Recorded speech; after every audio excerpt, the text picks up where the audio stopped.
ठीक है, आज हम लोग सेकेंड चैप्टर देखते हैं, वैद्युत विभव और धारिता का क्वेश्चंस। तो पहले हम लोग स्टार्ट करेंगे सरल प्रश्न से कठिन की तरफ। तो पहला क्वेश्चन है आपका, विद्युत विभव का मात्रक है। पहला क्वेश्चन है आपका, विद्युत विभव का मात्रक है। इसमें लिखा गया है, देखिए, विद्युत विभव का मात्रक है। तो इसमें पहला ऑप्शन है जूल प्रति कूलम, दूसरा है जूल कूलम, और तीसरा सी है कूलाम प्रति जूल, और डी है न्यूटन प्रति कूलाम। तो जैसा कि आप लोग देखते हैं कि हाँ, आपको पूछा गया ये कि विद्युत विभव का मात्रक है। विद्युत विभव को आप वी से डिनोट करते हैं, ठीक। तो वी इज इक्वल टू क्या मिलेगा आपको,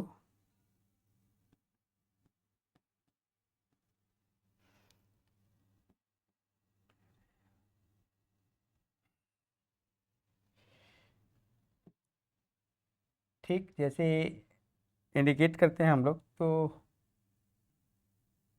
वी इज इक्वल टू क्या हो जाएगा, डब्ल्यू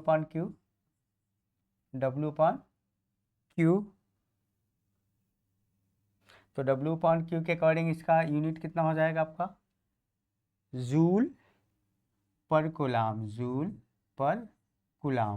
यानी ऑप्शन नंबर कौन सा सही हो जाएगा यहाँ पे, ऑप्शन नंबर फर्स्ट सही हो जाएगा, जूल पर कूलाम। ठीक। नेक्स्ट क्वेश्चन हम देखते हैं हम लोग। नेक्स्ट क्वेश्चन है आपका कि संलग्न चित्र में प्रदर्शित संधारित्रों की तुल्यधारिता ए व बी के बीच। तुल्यधारिता जानने के लिए हम लोगों को क्या चाहिए, पहले हमको ये जानकारी होनी चाहिए कि तुल्यधारिता में समांतर क्रम और श्रेणी क्रम में क्या फार्मूला होता है, समांतर क्रम में हम कैसे जोड़ लेते हैं और श्रेणी क्रम में कैसे जोड़ लेते हैं।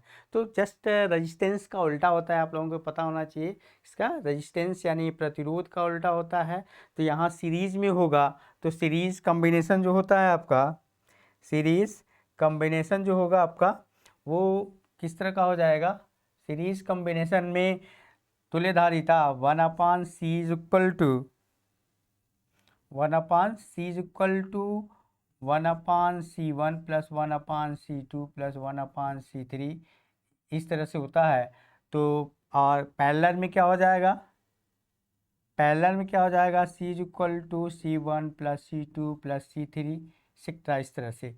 तो हम पहले यहाँ देख लेते हैं कि कौन सा सीरीज में है धारिता, कौन सा पैरेलल में है, यानी कौन श्रेणी क्रम में है, कौन समांतर क्रम में है। तो श्रेणी क्रम और समांतर क्रम में देखने के लिए पहले हम लोग देख लेते हैं वहाँ कौन श्रेणी क्रम में है, कौन समांतर क्रम में है।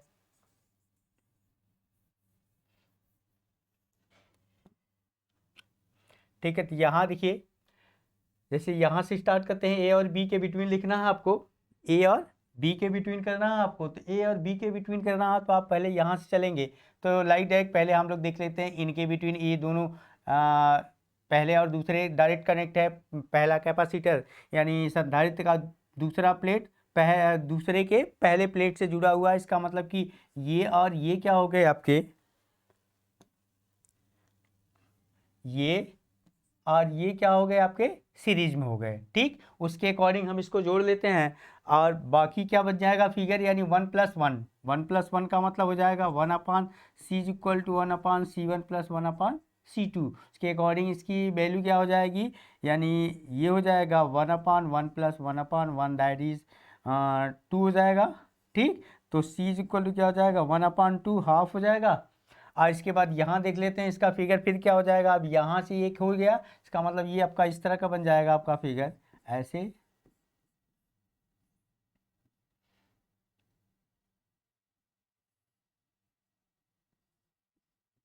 कुछ इस टाइप का बन जाएगा। ठीक है ना, इस टाइप का बन जाएगा। यहाँ इनके बिटवीन आपको देखना है, इनके बिटवीन देखना है आपको। तो यहाँ देखेंगे तो कंडीशन क्या होगा, अब ये यहाँ से चला, ये दोनों एक हो गए मिल करके, एक हो गए, तो यहाँ से ऐसे ऐसे ऐसे ऐसे ही हो गया। इसका मतलब कि तीनों कैसे हो गए, सीरीज में हो गए। तीनों सीरीज में हो गए तो जोड़ेंगे कैसे हम, तीनों सीरीज में हो जाएंगे। और तीनों सीरीज में हो गए तो फिर क्या हो जाएगा, यहाँ से ऐसे ऐसे ऐसे ऐसे करंट यहाँ चल रही है ना, तो उसके अकॉर्डिंग क्या हो जाएगा, 1 और ये 2 हो गया और ये 1/2 हो गया है और यहाँ कितना हो गया है ये, तो कितना हो जाएगा इसके अकॉर्डिंग आपका 1 + 2 ये हो गया यानी 1 1 1, ये 1/2 यानी कितना हो जाएगा 5/2, 5/2 इसका मतलब क्या हो जाएगा 2.5। इसका मतलब कौन सा ऑप्शन सही हो जाएगा, ऑप्शन नंबर बी सही हो जाएगा। कौन सा ऑप्शन सही होगा, ऑप्शन नंबर बी सही हो जाएगा। कौन सा, ऑप्शन नंबर बी सही हो गया। ठीक, नेक्स्ट पे देखते हैं हम लोग।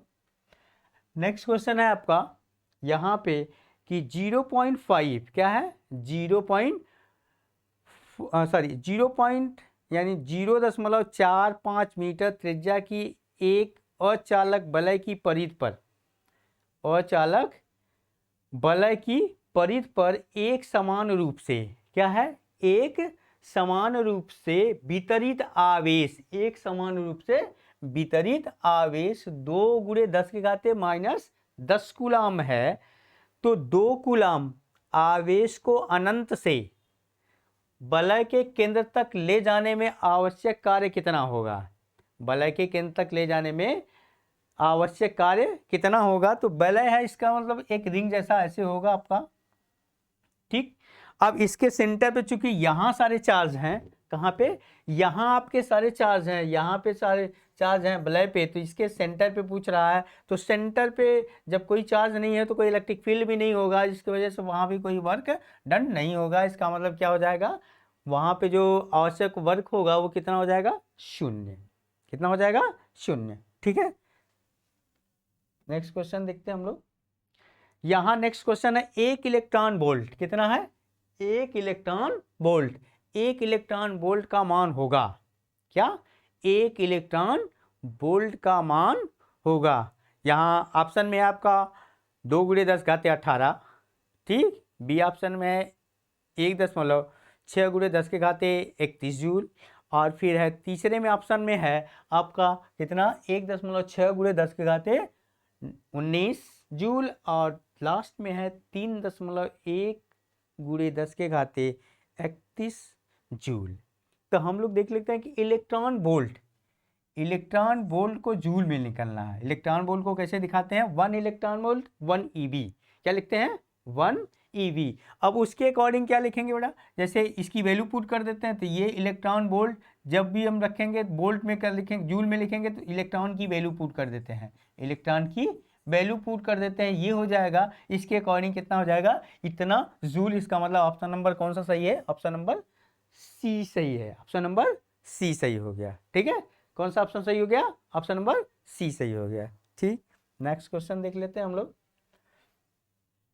चलिए यहाँ पे नेक्स्ट क्वेश्चन क्या है आपका, नेक्स्ट क्वेश्चन है 1 इलेक्ट्रॉन 5 वोल्ट विभवांतर द्वारा त्वरित होता है। 1 इलेक्ट्रॉन कितने वोल्ट द्वारा, 5 वोल्ट विभवांतर द्वारा त्वरित होता है या त्वरित किया जाता है। इलेक्ट्रॉन द्वारा उत्सर्जित ऊर्जा होगी, इलेक्ट्रॉन द्वारा उत्सर्जित ऊर्जा। तो अभी आपने देखा कि 1 EV इक्वल टू कितना हो गया, 1 EV कितना हो गया 1.6 × 10⁻⁻19 जूल, यानी ये क्या हो गया, ऊर्जा है। तो यहाँ कह रहा है 5 इलेक्ट्रॉन, तो इसका मतलब कि इलेक्ट्रॉन वोल्ट में अगर हम देखते हैं, इलेक्ट्रॉन वोल्ट में देखते हैं तो यहाँ 5 से मल्टीप्लाई कर देंगे तो 5 EV हो जाएगा, 5 इलेक्ट्रॉन वोल्ट। 5 इलेक्ट्रॉन है तो कौन सा ऑप्शन सही हो जाएगा, ऑप्शन नंबर बी सही हो जाएगा। कौन सा सही हो जाएगा, ऑप्शन नंबर बी सही हो जाएगा। ठीक है, चलिए नेक्स्ट क्वेश्चन देख लेते हैं हम लोग। नेक्स्ट क्वेश्चन क्या है आपका, एक इलेक्ट्रॉन को दूसरे इलेक्ट्रॉन से अधिक समीप लाने पर निकाय की वैद्युत स्थितिज ऊर्जा, निकाय की वैद्युत स्थितिज ऊर्जा ऑप्शन में है घटती है, बढ़ती है, उतनी ही रहती है या शून्य हो जाती है। तो एक इलेक्ट्रॉन को दूसरे इलेक्ट्रॉन के पास लाया जाता है, मीन्स दोनों सेम चार्ज हैं, दोनों सेम आवेश हैं। ठीक, इसका मतलब क्या होगा, सेम आवेश है तो एक दूसरे को प्रतिकर्षित करेंगे तो कुछ ना कुछ क्या होगी, ऊर्जा उनकी घटेगी कि बढ़ेगी, घटनी चाहिए, क्योंकि जो आप फोर्स के द्वारा उनको आप पास ला रहे हो तो वो क्या है, रिपेल बैक कर रहे हैं, यानी प्रतिकर्षित कर रहे हैं, उसमें कुछ ऊर्जा उनकी लॉस होगी। इसका मतलब क्या हो जाएगी, ऊर्जा उनकी घटेगी, यानी ऑप्शन नंबर कौन सा सही हो जाएगा, ऑप्शन नंबर ए सही हो जाएगा। ठीक है, नेक्स्ट क्वेश्चन पे देखते हैं हम लोग। नेक्स्ट क्वेश्चन है आपका, दो समान धनावेशित, क्या है, दो समान धनावेशित बिंदु आवेश, दो समान धनावेशित बिंदु आवेश जिसमें प्रत्येक पर 1 माइक्रोफैरड, प्रत्येक पर 1 माइक्रोफैरड का आवेश है। कितने का है, प्रत्येक पर 1 माइक्रोफैरड का आवेश है, को 1 मीटर की दूरी पर वायु में रखा जाता है। दरअसल यहाँ मिस्टेक हो गया, ये माइक्रोफैरड आवेश नहीं होगा, क्योंकि जिन पर प्रत्येक पर 1 माइक्रो कूलाम होना चाहिए, फैरड नहीं होता है। फैरड तो धारिता की यूनिट होती है, इस नाते यहाँ 1 माइक्रो फैरड न होकर के 1 माइक्रो कूलाम होगा का आवेश है, को 1 मीटर की दूरी पर, को 1 मीटर की दूरी पर वायु में रखा जाता है। तो यहाँ इसकी पूछ रहा है आपको कि उसकी ऊर्जा कितनी होगी ना, क्योंकि जो कंडीशन है क्वेश्चन के अकॉर्डिंग, दो समान धनावेश बिंदु आवेश जिन पर प्रत्येक पर 1 माइक्रोफैरड 1 माइक्रो कूलाम का आवेश है, को 1 मीटर की दूरी पर वायु में रखा जाता है। तो जैसा कि ऑप्शन में दिया है 1 joule, 1 electron volt, 9 × 10 घाते 3 electron joule और 0। इसका मतलब कि हमको उसकी क्या निकालनी है, या तो यहाँ ये अकॉर्डिंग टू दिस इसकी स्थितिज ऊर्जा का फार्मूला होना चाहिए। तो स्थितिज ऊर्जा U से होता है, U इक्वल टू क्या होता है, हाफ Q² अपॉन C। उसके अकॉर्डिंग अगर हम देखते हैं तो वो ऑप्शन नंबर कौन सा सही हो जाएगा, ऑप्शन नंबर C सही हो जाएगा। कौन सा सही होगा, ऑप्शन नंबर C। इस फार्मूले पे आप वैल्यू पुट कर देंगे तो वैल्यू आपको मिल जाएगी। ठीक है, तो ये अगर यहाँ आवेश होगा तो दूसरी वैल्यू हो जाएगी, और यहाँ है तो ये आपका क्या होगा, धारिता हो जाएगी।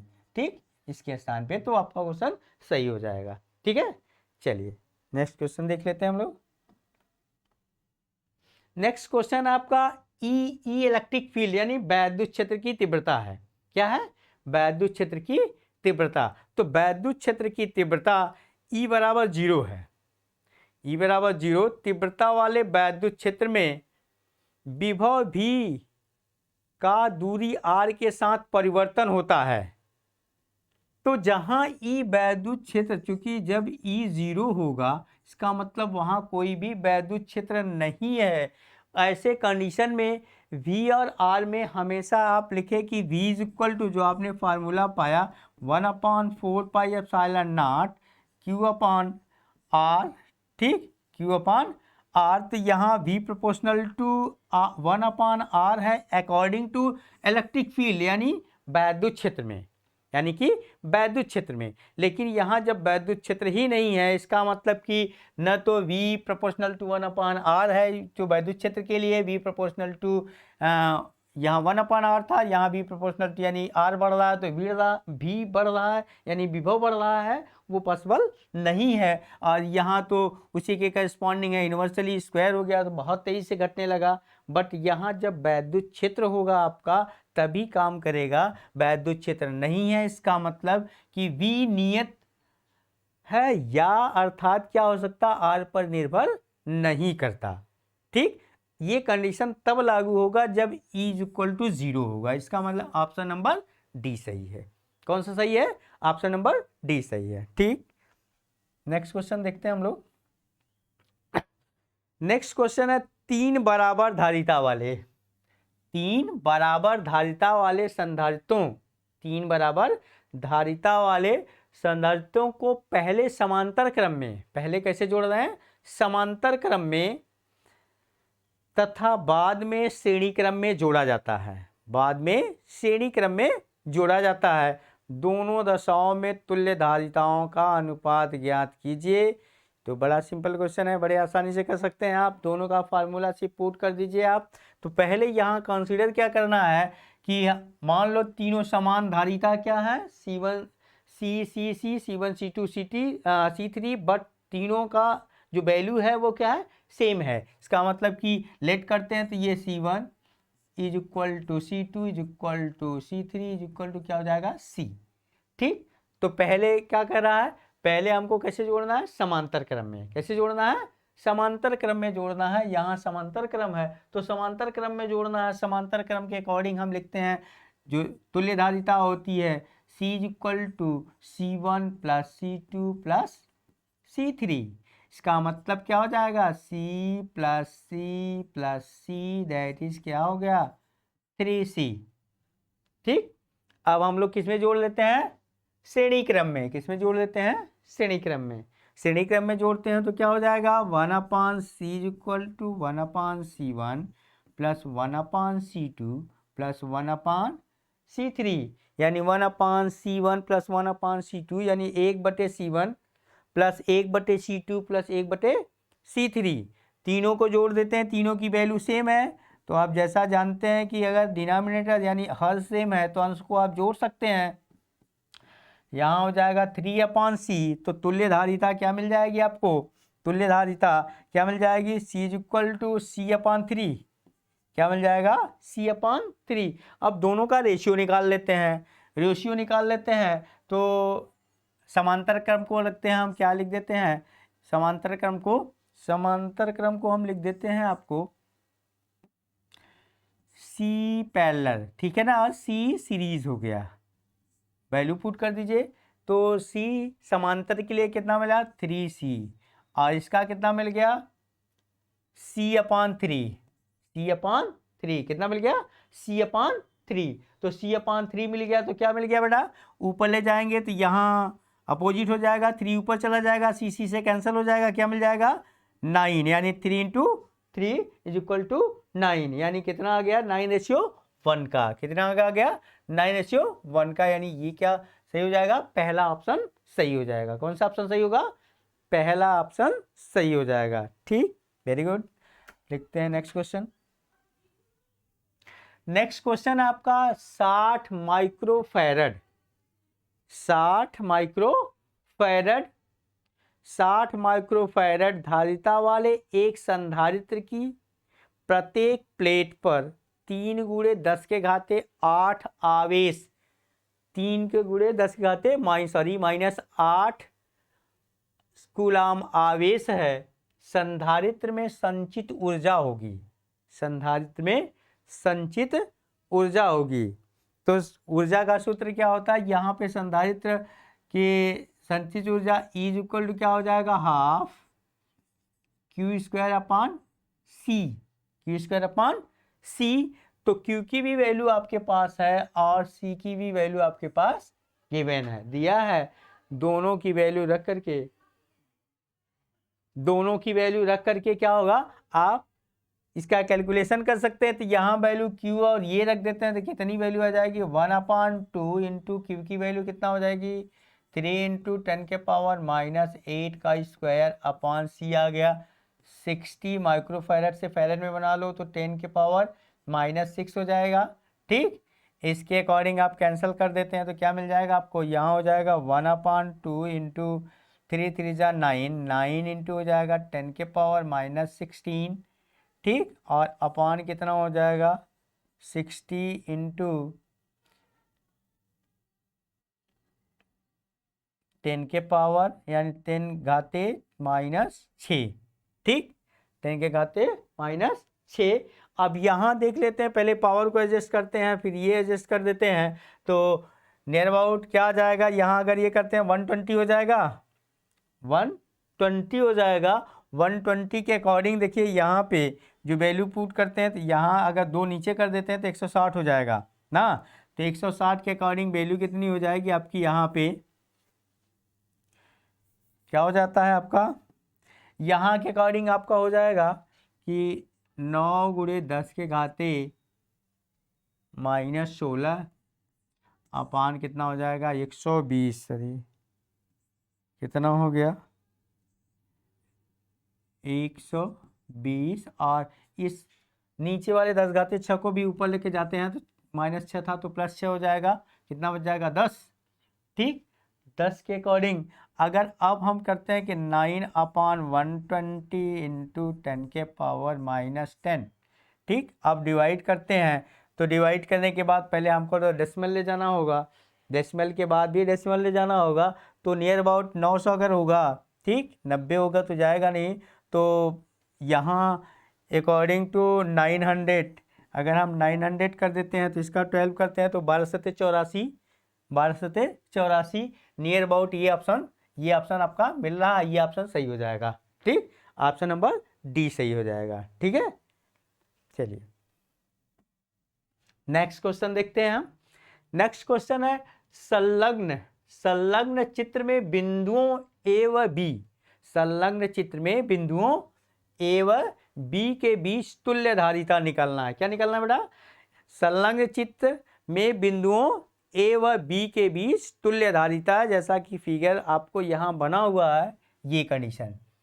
तो यहाँ हमको ये पहचानना है कि कौन सा धारिता सीरीज में है, कौन सी धारिता मतलब समांतर क्रम में है। तो पहले हम लोग देख लेते हैं, ऊपर सबसे सिंपल है ये कंडीशन। यहाँ जो है दोनों एक साथ ऐसे जुड़े हुए हैं, जैसा कि आपको जानते हैं कि पहले संधारित्र की दूसरी प्लेट दूसरे संधारित्र के पहले प्लेट से जुड़ती है, तब वो क्या होता है? सीरीज में हो जाता है। ठीक, श्रेणी क्रम में। तो इसका मतलब ये दोनों श्रेणी क्रम में हो गए। तो इसका अगर हम ये इसको C1 मान लेते हैं, इसको C2 और इसको C3 मान लेते हैं, तो C1 और C2 क्या हो गया? C1 और C2 क्या हो गया? श्रेणी क्रम में। किस में हो गया? श्रेणी क्रम में। इसके अकॉर्डिंग इसकी तुल्य धारिता क्या हो जाएगी? 1/C = 1/C1 + 1/C2। That is क्या हो जाएगा बेटा? 1/2 + 1/2 दैट इज 1। ठीक, कितना आ गया? 1, यानी C = कितना आ जाएगा? 1। ये दोनों को मिला करके यहाँ कितना बन गया? सॉरी, यहाँ क्या बन गया आपका? यहाँ बन जा रहा है आपका ये हो गया। अब इसकी वैल्यू कुछ इस तरह का हो गई। ठीक, अब ये आ गया आपका C हो गया ये। अब ये दोनों कैसे हो गए? यहाँ से डिवाइड हो रही करंट, यहाँ से इधर भी चल रही है और इधर भी चल रही है। ठीक, तो क्या हो रहा है? इधर भी चल रही है और ये इधर भी चल रही है। इसका मतलब कि ये जो है ये आप और यहाँ से करंट डिवाइड हो रही है। इसका मतलब दोनों कैसे हो गए? पैरेलल हो गए। या ये कंडीशन ये देख लीजिए कि इसकी पहली प्लेट से दोनों जो ए से सप्लाई हो रहा है, ए से चल रहा है, तो यहाँ वही करंट इस धारिता से भी जुड़ रहा, इस धारिता से भी जुड़ रहा। ऐसे कंडीशन में क्या होता है? वो समांतर क्रम में हो जाता है। समांतर क्रम में हो गया, तब इसका अगर हम तुल्य धारिता इससे अलग मानेंगे तो ये मान लेते हैं हम क्या है? C'। तो C' क्या हो जाएगा? इसका मतलब C + C3। इसका अकॉर्डिंग क्या हो जाएगा? C + C3। इसका मतलब 1 प्लस कितना हो जाएगा? 1 प्लस कितना हो गया? 3। 1 + 3 इसका मतलब कितना हो गया? 4 माइक्रोफैरड। कितना आ गया? 4 माइक्रोफैरड, यानी ऑप्शन नंबर ई सही हो गया। ठीक है, चलिए नेक्स्ट क्वेश्चन है आपका। दो गोलीय चालक A1 तथा A2 व उनकी त्रिज्याएं क्रमशः, ठीक, दो गोली चालक A1 तथा A2 व उनकी त्रिज्याएं क्रमशः R1 और R2 हैं। चालक A1 तथा A2 पर क्रमशः आवेश Q1 और Q2 है। चित्र के अनुसार चालक को हवा में एक तांबे के तार के द्वारा जोड़ा जाता है। अब यहाँ हमको ये देखना है कि ये चालक A1 है, ये चालक A2 है। ठीक, ये चालक A1 है और ये चालक क्या है? A2 है। इस पे Q1 आवेश है। इस पे कितना है? इस पे Q1 आवेश है और इस पे Q2 आवेश है, यानी दोनों के आवेश में अंतर है। तो चित्र के अनुसार इसको हवा में रख करके कनेक्ट कर दिया गया। तो जब एक दूसरे से कनेक्ट होंगे तो आवेश कम ज़्यादा होंगे, तो क्या होगा आपका? या तो अब यहाँ दोनों सेम चार्ज होंगे या दोनों अपोजिट चार्ज हैं, ये आपको नहीं पता है। सिर्फ ये पता है कुछ पे आवेश हैं। तो चित्र के अनुसार चालक को हवा में एक तांबे के तार द्वारा जोड़ा जाता है। आपको निकालना क्या है? इस निकाय की तुल्य धारिता होगी। इस निकाय की तुल्य धारिता होगी। तो धारिता निकालने के लिए अगर दोनों को जोड़ देते हैं तो दोनों के योगफल के अंतर के बराबर हो जाएगा। तो उसके कंडीशन जो आप जानते हैं कि जैसे अगर चालक है तो उसकी धारिता कितना होती है? 4πε0 R होती है, या A लिखते हैं हम। उसके अकॉर्डिंग कौन सा ऑप्शन सही हो जाएगा? ऑप्शन नंबर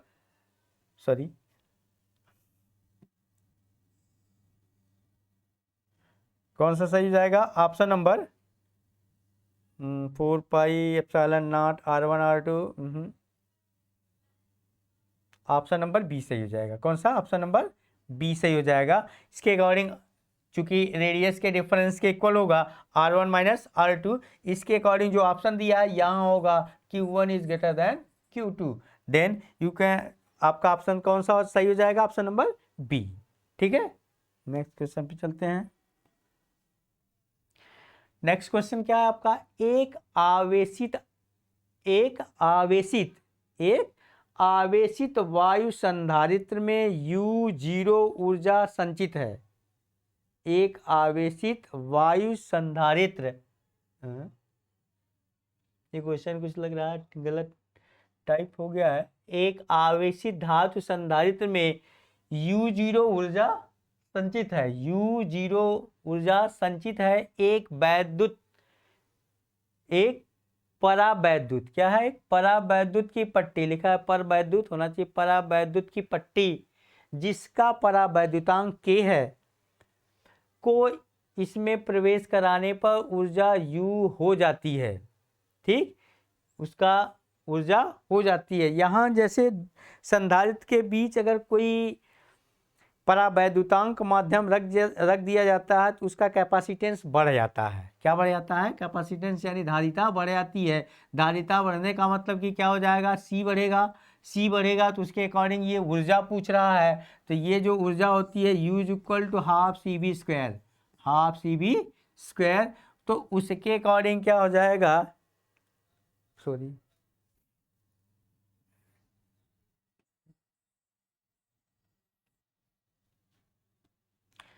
क्या हो जाएगा? U इज इक्वल टू यहाँ पे half of Q square upon C। ठीक, तो अगर C बढ़ रहा है तो U क्या होगा? घटेगा। C बढ़ रहा है तो U घटेगा। उसके अकॉर्डिंग क्यों C बढ़ रहा है? क्योंकि जब किसी संधारित्र प्लेटों के बीच में परावैद्युतांक माध्यम रखा जाता है तो उनकी धारिताएं बढ़ जाती है, स्टोर करने की क्षमता बढ़ जाती है, जिसके वजह से यहाँ C बढ़ रहा तो U क्या होगा? घटने लगेगा। इसके अकॉर्डिंग क्या हो जाएगा? U नॉट U के बराबर है, या U is equal to K square U naught हो गया, या U square is equal to this हो गया। तो इसके अकॉर्डिंग जो K की वैल्यू पुट की जाती है, K अकॉर्डिंग टू दिस यहाँ आ जाता है। इसका मतलब कौन सा ऑप्शन सही होगा? ऑप्शन नंबर डी सही हो जाएगा। ठीक है, चलिए नेक्स्ट क्वेश्चन देखते हैं हम लोग। नेक्स्ट क्वेश्चन आपका संलग्न परिपथ में बिंदुओं P व Q के बीच, संलग्न परिपथ में बिंदुओं P व Q के बीच तुल्य धारिता होगी। ठीक, देखिए करिए, ये तो बड़ा इजी क्वेश्चन है। लग रहा है कि अगर दो ऊपर एक आध दो आया था उसके अकॉर्डिंग अगर समझ पाए होंगे तो बहुत सही। सिर्फ ये समझ लेना आपको कि कौन सा सीरीज कौन सा पैरेलल। अगर यहाँ से हम लोग देखते हैं कि यहाँ से करंट चली तो ऐसे ऐसे ऐसे ऐसे, यहाँ से ऐसे ऐसे चल रही है। ठीक, अभी कहीं ब्रेक नहीं हो, यहाँ तक हो गया। इसका मतलब ये तीनों कैसे हो गए? सीरीज में हो गए। उसके अकॉर्डिंग हम ये अगर मान लेते हैं कि ये C1 है, ये C2 है, ये C3 है और ये C4 है, तो C1 C2 C3 कैसे हैं? सीरीज में हो गए। सीरीज का मतलब इसका अगर तुल्य धारिता हम C मान लेते हैं तो 1/C1 plus 1/C2 plus 1/C3। इसका मतलब क्या हो जाएगा कि 1/1 प्लस 1/1 प्लस 1/1, दैट इज क्या हो जाएगा? सबका हर समान है तो अंश को जोड़ सकते हैं। इसका मतलब क्या हो जाएगा? या डायरेक्ट डिवीजन करेंगे तो 1 + 1 आ जाएगा। इसका मतलब कितना जाएगा? 3 फैरड। तो माइक्रोफैरड 3 माइक्रोफैरड हो जाएगा। यानी अब ये C इक्वल टू कितना हो जाएगा? 1/3 माइक्रोफैरड। अब इसका फिगर कैसे बन जाएगा बेटा? इसका फिगर कुछ ऐसे बन जाएगा। कैसे बन जाएगा? ऐसे बन जाएगा। ठीक है ना, ये हो गया आपका। अब इसकी वैल्यू कितनी आ गई है? ये C है आपका और ये क्या है? C4 है ना। दोनों कैसे हो गए? पैरेलल में। कैसे हो गए? दोनों पैरेलल में हो गए। तो पैरेलल में जोड़ने के लिए आप क्या लिखते हैं? इसका C डैश कर देते हैं। क्या हो जाएगा? 1/C, सॉरी, क्या हो जाएगा? C plus C4, C plus C4, C plus C4 हो जाएगा। तो उसके अकॉर्डिंग क्या हो जाएगा, वैल्यू पुट कर देते हैं, ये हो जाएगा 1/3 और प्लस कितना है 1। ठीक, इसके अकॉर्डिंग कितना हो गया, 3 1 का 3, 3 1 का 3, 3 1 4, 4 बटे कितना हो जाएगा 3, 4/3 क्या हो जाएगा माइक्रो फैरड। क्या हो जाएगा माइक्रो फैरड। कौन सा ऑप्शन सही हो जाएगा, 4/3 यानी ऑप्शन नंबर सी सही हो जाएगा। कौन सा सही हो जाएगा, ऑप्शन नंबर सी सही हो जाएगा। ठीक है, चलिए नेक्स्ट क्वेश्चन पे आ जाते हैं। नेक्स्ट क्वेश्चन क्या है, एक आवेशित संधारित्र बैटरी से जुड़ा है, आवेशित भी है और संधारित्र से बैटरी से जुड़ा भी है। यदि इसकी प्लेटों के बीच परावैद्युतांक पदार्थ की एक पट्टी रखी जाए तो निम्नलिखित में से कौन सी मात्रा अपरिवर्तित रहेगी। कौन सी मात्रा अपरिवर्तित रहेगी, यहाँ पूछ रहा है कि अगर ये आवेशित संधारित्र बैटरी से जुड़ा है, यदि इसके प्लेटों के बीच परावैद्युतांक माध्यम रख दिया जाता है। क्या रखा जाता है, परावैद्युतांक माध्यम, कोई पदार्थ रख दिया जाता है तो रखी जाए तो निम्नलिखित में से कौन सी मात्रा अपरिवर्तित होगी। क्या है अपरिवर्तित, परिवर्तित नहीं पूछ रहा है, पूछ रहा है अपरिवर्तित होगी। अपरिवर्तित होने का मतलब क्या है, अब देखिए आवेश, विभवांतर, धारितार, ऊर्जा। ठीक, विभवांतर बदलेगा कि धारिता बदलेगी कि ऊर्जा। तो वहाँ आपने देखा अभी इसके पहले वाले क्वेश्चन में आया था कि जब हम उनके बीच कोई परावैद्युतांक रख देते हैं तो उनकी धारिता क्या होती है, बदलती क्या है, उनकी धारिता बदलती है। लेकिन यहाँ पूछा आपसे अपरिवर्तित होती है, क्या परिवर्तित नहीं होगा। ठीक, क्या परिवर्तित, अगर हम ऊर्जा भी देखते हैं तो ऊर्जा के लिए क्या लिखेंगे हम, हाफ CV²। ठीक है, हाफ CV²। इसका अकॉर्डिंग तो कैपेसिटी अगर बदल रही है तो इसका मतलब ऊर्जा बदल रही है। विभवांतर की वैल्यू कुछ यहाँ इसके अकॉर्डिंग है कि विभवांतर बदल रहा है कि नहीं, आवेश नहीं बदल रहा है तो विभवांतर भी नहीं बदल रहा होगा। इसका मतलब ये ऑप्शन सही हो जाएगा। ठीक है, नेक्स्ट क्वेश्चन देख लेते हैं।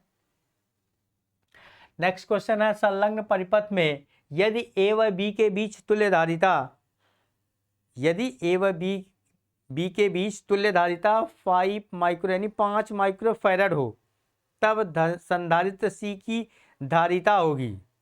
संधारित्र सी की धारिता क्या होगी, यहाँ कोई सिंबल दिया है सी की धारिता, यहाँ निकालना आपको।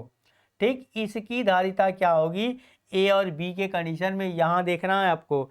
तो सबसे पहले हम लोग पहले की तरह देखते हैं, अगर इसको हम खोल देते हैं तो कैसा होगा, इसको हम खोल देते हैं तो क्या होगा। ठीक,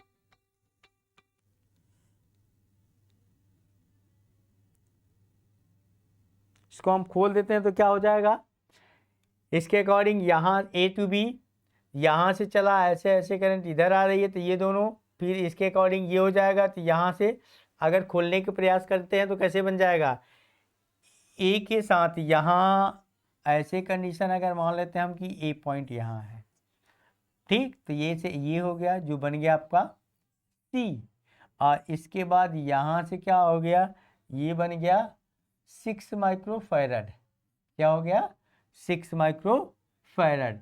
अगला क्या हो गया, अब यहाँ पे आपका हो जा रहा है कि A से B ज्वाइंट है। ठीक है ना, यहाँ कंडीशन ऐसे हो गया है, यहाँ के अकॉर्डिंग ये A और B दोनों के बीच ज्वाइंट है, मतलब ये ऐसे हो गया आपका। ठीक, इस तरह का है। यहाँ आपका क्या हो गया B, यहाँ क्या हो गया आपका B। अब तो सिंपल हो गया, अब आप कर ही सकते हैं ना। इसका मतलब कि A व B, ऐसे B जो है A और B के बीच में 2 माइक्रो फैरड है, ये कितना हो गया 2 माइक्रो फैरड। ठीक है, उसके अकॉर्डिंग आप लिख देते हैं। तो ये दोनों कैसे हो गए, पहले यहाँ से यहाँ तक ये दोनों सीरीज में हो गए, उसके अकॉर्डिंग ये सीरीज के साथ ये उसके साथ क्या हो जाएगा पैरेलल में। ठीक, पैरेलल में हो जाएगा तो क्या निकालेंगे आप, यहाँ निकालने के अकॉर्डिंग जो देखते हैं तो ये हो जाएगा आपका सीरीज में है तो 1/c इज इक्वल टू क्या हो जाएगा, 1/, यहाँ सी डैश कर देते हैं ताकि यहाँ सी है तो उसका डिफरेंस होना चाहिए, ठीक, ये प्लस 1/6, ठीक। अब यहाँ तुल्य धारिता कुछ दी गई है 5 माइक्रो फैरड, ये हो गया। इसका मतलब कि इसका अगर एलसीएम ले लेते हैं तो क्या मिल जाएगा आपको, क्या मिल जाएगा, 1/c dash is equal to, इसके अकॉर्डिंग हो जाएगा 6c। इससे तो बड़ा लंबा प्रोसेस हो रहा है भाई। 6 + c अपॉन कितना हो जाएगा, 6c, ये आ गया। अब इसके साथ हम पैरेलल में जोड़ देते हैं किसको, यहाँ 2 माइक्रो फैरड को, तो 2 माइक्रो फैरड को डायरेक्ट हम जोड़ देंगे, ये हो जाएगा आपका, अच्छा ये 1/c डैश, रुकिए रुकिए, ये हो गया आपका। तो ये तो एलसीएम लिए आपको, यहाँ सी डैश, तो C dash is equal to कितना हो जाएगा, C dash is equal to मिल जाएगा 6c/6 + c, ठीक। अब इसको, ये दोनों पैरेलल में हो जाएंगे, पैरेलल होने का मतलब कि तब क्या लिखेंगे आप, इसके साथ सी ये डायरेक्ट जुड़ जाएगा तो यहाँ हो जाएगा सी डबल डैश, जो कि तुल्य धारिता दिया गया है, तो सी डैश प्लस कितना हो जाएगा, 2 माइक्रो फैरड। इसका मतलब यहाँ वैल्यू पुट कर देते हैं तो ये हो जाएगा आपका 6c/c + c, 6 + c is plus कितना हो जाएगा, 2 माइक्रो फैरड, यही बराबर कितने का हो गया, 5 माइक्रो फैरड के, 5 माइक्रो फैरड के, ठीक है।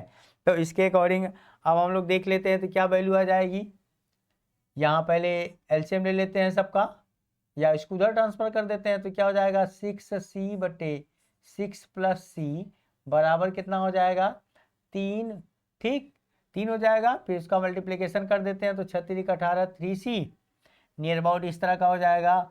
इसको इधर करते हैं तो 18 + 3c is equal to 6c, ठीक। इसको उधर कर देते हैं, ये हो जाएगा 18 इज इक्वल टू 3c, तो c इज इक्वल टू कितना हो जाएगा, 6, क्या आ गया, 6। कौन सा ऑप्शन सही है, ऑप्शन नंबर बी सही हो गया। कौन सा सही हो गया, ऑप्शन नंबर बी सही हो गया, ठीक है। चलिए नेक्स्ट क्वेश्चन देख लेते हैं। नेक्स्ट क्वेश्चन क्या है, संलग्न चित्र में बिंदुओं ए व बी के बीच, संलग्न चित्र में बिंदुओं ए व बी के बीच तुल्य धारिता है, तुल्य धारिता है। तो यहाँ सीधे सीधे ये दोनों पैरेलल दिख रहे हैं, दोनों पैरेलल का मतलब इसको जोड़ देते हैं आप सीधे सीधे, तो क्या हो जाएगा आपका कि पैरेलल में है तो c इज इक्वल टू क्या हो जाएगा, 1/c1 + 1/,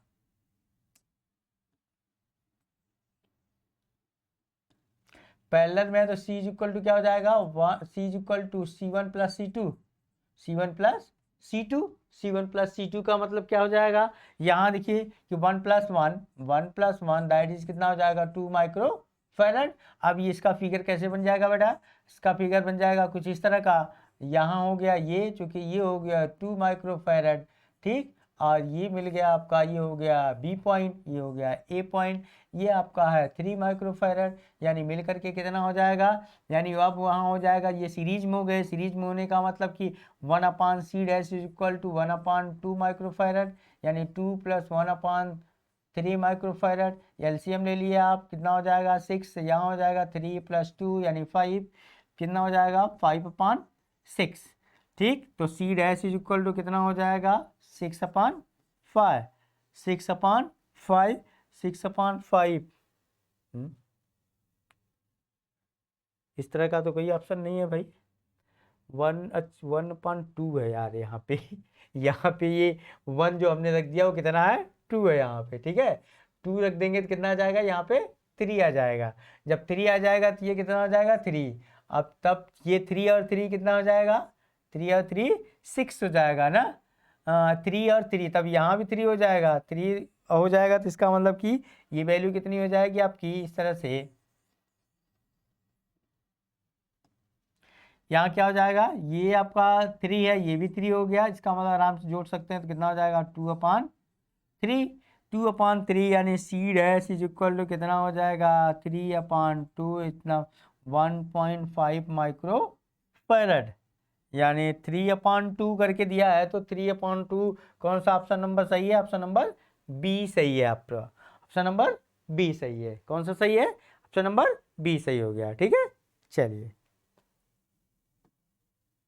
ठीक, नेक्स्ट क्वेश्चन है आपका 100 माइक्रोफैरड धारिता वाले, कितना है 100 माइक्रोफैरड धारिता वाले संधारित्र को 100 वोल्ट तक आवेशित करने पर, 100 वोल्ट तक आवेशित करने पर उसमें संचित ऊर्जा होगी, उसमें संचित ऊर्जा होगी, तो संचित ऊर्जा कैसे निकालते हैं, संचित ऊर्जा, ठीक, संचित ऊर्जा कैसे निकालते हैं, half C B square, half C B square, तो सी की वैल्यू दिया गया है, इसका मतलब कि 1/2 यहाँ हो जाएगा, सी की वैल्यू ये आपका माइक्रोफैरड, आप यहाँ कैसे पकड़ा जाता है वो आप यूनिट से पकड़ लेंगे, यूनिट का है, यहाँ वोल्ट है, वोल्ट विभवांतर क्या क्या होता है वोल्ट, और यहाँ फैरड क्या होता है, हमेशा जो धारिता की यूनिट क्या होती है वो फैरड होती है, तो उसके अकॉर्डिंग इसकी वैल्यू पकड़ लेंगे आप, तो यहाँ हो जाएगा 100, ठीक, और यहाँ 100 गुणे माइक्रोफैरड से फैरड में बनाएंगे तो -6 हो जाएगा, इसके बाद है आपका 10 वोल्ट गुणे कितना हो जाएगा 10 का स्क्वायर, 10 का स्क्वायर यानी 10 का वर्ग, ठीक, अब यहाँ कितना हो जाएगा, ये अगर कैंसिल करते हैं तो ये जाएगा 50 ना, गुणे 10 के घाते -6, और ये कितना हो गया 100, ठीक, 10 का वर्ग करेंगे तो 10 का वर्ग करेंगे तो कितना हो जाएगा 100 यानी 100, उसके अकॉर्डिंग कितना आ जाएगा, यानी नियर अबाउट ये हो गया आपका, अगर यहाँ करते हैं तो ये 3 जीरो और 3 जीरो और का मतलब ये हो जाएगा 5.0 गुणे 10 के घाते -3 बच जाएगा, 2 जीरो ये 1 जीरो ये मिल करके 3 जीरो माइनस हो गया, अगर उस तरह का है तो कितना आ गया 5.0 गुणे 10 के घाते -3, तो कौन सा ऑप्शन सही है, ऑप्शन नंबर ए सही हो गया, ऑप्शन नंबर ए सही हो गया, ठीक है। चलिए नेक्स्ट क्वेश्चन, नेक्स्ट क्वेश्चन क्या है आपका, नेक्स्ट क्वेश्चन है नियत विभव के किसी क्षेत्र में, नियत विभव के किसी क्षेत्र में ऑप्शन दिया है, क्या बदल रहा है, क्या हो रहा है, यानी नियत विभव के किसी क्षेत्र में जहां विभव बदल नहीं रहा हो, चाहे जितना दूरी तय कर रहे हैं वो विभव बदल नहीं रहा है, विभव नहीं बदल रहा है, तो वही उसका मतलब क्या हो गया नियत विभव, नियत विभव हो गया, तो लिख रहा है कि विद्युत क्षेत्र एक समान होता है, पहला ऑप्शन विद्युत क्षेत्र एक समान होता है, अगला लिखा है विद्युत क्षेत्र शून्य होता है, अगला लिखा है कि किसी क्षेत्र के अंदर, किसी क्षेत्र के अंदर कोई आवेश नहीं हो तो हो सकता है, किसी क्षेत्र के अंदर यानी होना चाहिए था क्षेत्र के अंदर कोई आवेश नहीं हो सकता, आवेश नहीं हो सकता, आवेश का मतलब कि अगर आवेश सारे पॉइंट पे सेम हैं तो भी समान रूप से समविभव पृष्ठ जैसे आप देखते हैं, तो उस तरह से वहां भी क्या होगा नियत विभव हो जाएगा, इसका मतलब कि अगला दे दिया है जो ऑप्शन है डी, डी में दिया है बी या सी दोनों सही हो सकते हैं, बी या डी दोनों सही हो सकते हैं, तो यहाँ नियत के लिए है विद्युत क्षेत्र एक समान हो सकता है, विद्युत क्षेत्र एक समान हो सकता है, यहां दे दिया है विद्युत क्षेत्र शून्य हो सकता है, किसी क्षेत्र के अंदर कोई आवेश नहीं है, इसका मतलब कि ये ऑप्शन सही हो जाएगा आपका, ठीक है। चलिए नेक्स्ट क्वेश्चन देख लेते हैं, नेक्स्ट क्वेश्चन है आपका बिंदु क्यू पर रखे, बिंदु क्यू पर रखे बिंदु आवेश स्मॉल क्यू यानी छोटा क्यू के कारण बिंदु P पर विद्युत क्षेत्र की तीव्रता 24 न्यूटन पर कूलाम है तथा समान आवेश के कारण बिंदु P पर विद्युत विभव 12 जूल प्रति कूलाम है, आवेश Q का परिमाण की कोटि क्या होगी, परिमाण की कोटि क्या होगी, ठीक है, परिमाण की कोटि क्या होगी। उसके अकॉर्डिंग हम लोग ये देख लेते हैं कि पहले क्वेश्चन कुछ लग रहा उल्टा पुल्टा लिख दिया गया है। यहाँ बिंदु Q पर रखे बिंदु आवेश, अच्छा दो बिंदु हैं, एक P है और एक Q है, ठीक है। और यहाँ बिंदु P और Q के अकॉर्डिंग हम ये देखते हैं, बिंदु P और Q के अकॉर्डिंग ये देख रहे हैं कि बिंदु Q पर स्मॉल q आवेश रखा हुआ है, रख देते हैं। इसके बाद क्या रहा है, बिंदु P पर विद्युत क्षेत्र की तीव्रता, विद्युत क्षेत्र की तीव्रता 24 न्यूटन पर कूलम है। यहाँ पे E की वैल्यू दे रखा है, ठीक है। अब E की वैल्यू दे रखा है, इसके अकॉर्डिंग आगे पूछ रहा है कि आवेश तथा समान आवेश के कारण बिंदु P पर विभव 12 जूल प्रति कूलम है। यानी इस बिंदु पे आपको दे दिया है आपका कि इस पॉइंट पे E भी दिया है, V भी दिया है। यहाँ V भी दे दिया है आपको, कितना दिया है, V भी दे दिया गया है। कितना दे दिया है, 12 जूल पर कूलम, 12 जूल पर कूलम। और E की वैल्यू दिया ही है आपको, क्या दिया है, E की वैल्यू दिया ही है, कितना है, 24। E की वैल्यू कितना है, 24 न्यूटन पर कूलम, 24 न्यूटन पर कूलम, ठीक, 24 न्यूटन पर कूलम। तो यहाँ आवेश Q के परिमाण, आवेश Q के परिमाण की कोटि क्या होगी, इसका कोटि पूछ रहा है कि क्या होगी। तो क्या निकालेंगे आपको, जैसे अगर विभव दे दिया है तो यहाँ हम ये निकालते हैं कि ये एक फार्मूला होता है, ये V = W/Q ना। लेकिन ये हमको वर्क नहीं पता है, कार्य नहीं पता है, क्या है, कार्य नहीं पता है। उसके अकॉर्डिंग हमको क्या लिखना है, ये लिख देना है कि V और E में क्या रिलेशन है वो उसके अकॉर्डिंग। तो उसके अकॉर्डिंग आप लिख पाएंगे कि क्या स्थिति है, कैसे हम इसकी वैल्यू निकाल पाते हैं। तो इन दोनों का यूज़ करना है, Q की वैल्यू निकालनी है हमको। तो यहाँ अगर हम ये लिख देते हैं कि W = क्या होगा, Q × V, सॉरी ऐसे डायरेक्ट कर लेते हैं हम लोग, ऐसे कर लेते हैं। ये इम्प्लॉइज दैट क्या हो गया, Q =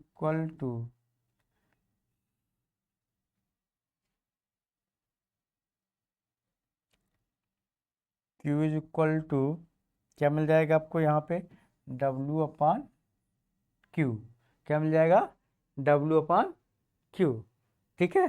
तो W/Q के जरिए हमको W पता करना है। W कैसे निकालेंगे, ठीक, W कैसे निकालेंगे, यहाँ वर्गडन निकालना है।